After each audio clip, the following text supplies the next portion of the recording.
இதே ஸ்டாலின் தான் அரசியல் பண்ணாம அவியலா பண்ணுவாங்கன்னு கேட்டாரு.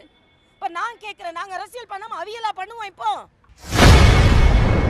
செய்தியாளர்களை சந்தித்து பேசிய பாஜக மூத்த தலைவர் தமிழிசை சவுந்தரராஜன் முதல்வர் ஸ்டாலினை கடுமையாக தாக்கி பேசியுள்ளார்.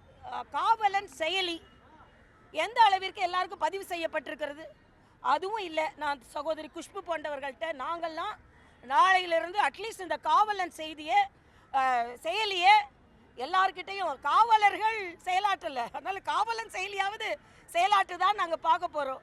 அதனால் இதை கொஞ்சம் நாங்கள் பிரபலப்படுத்தி அதையாவது பதிவு செய்வதற்கு பெண்களுக்கு, ஆனால் அதை தொடர்றதுக்கு கூட விட மாட்டானுங்க போல இருக்க, பிடிச்சி இழுத்துட்டுலாம் போகிறானுங்க. மிக மிக கடுமையான வார்த்தைகளை நான் பயன்படுத்துகிறேன். இந்த கொடூர மனம் படைத்தவர்கள் இனிமே தமிழ்நாட்டில் ஒரு பெண் மேலே கை வச்சா கை இருக்காது நான் சொல்கிறேன். நான் சும்மா விளையாடிட்டு இருக்கீங்க, அந்த அம்மா நான் சும்மா குழந்தைங்க பெண் குழந்தைங்களை பெற்றுட்டு சும்மா விட்டுட்டு இருப்பாங்களா? அதனால தமிழ்நாடு மிக மிக மோசமான சூழ்நிலைக்கு போய் கொண்டு இருக்கிறது என்பதை நான் தெரிவித்துக்கிறேன்.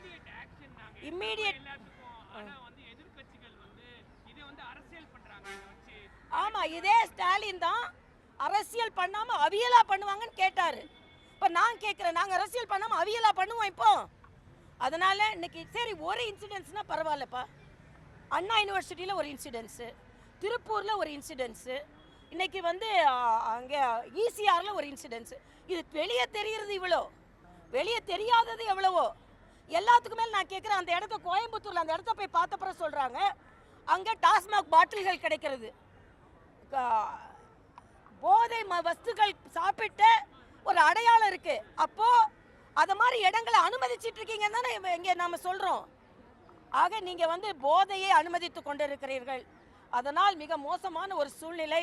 தமிழக அரசு தலை நிமிர்கிறது சொல்றீங்க, தமிழக அரசு தள்ளாடி கொண்டிருக்கிறது. அதைத்தான் நான் சொல்ல முடியும். நிச்சயமா இல்ல, ஆர்டரும் இல்ல, லாவும் இல்லை, இங்க என்ன இருக்கு?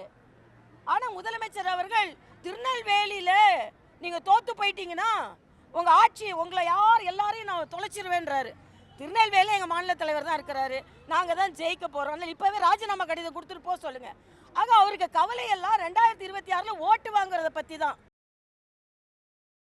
செய்திகளை உள்ளது உள்ளபடி தெரிந்து கொள்ள ரெஃப்ளெக்ட் நியூஸை சப்ஸ்கிரைப் பண்ணுங்க.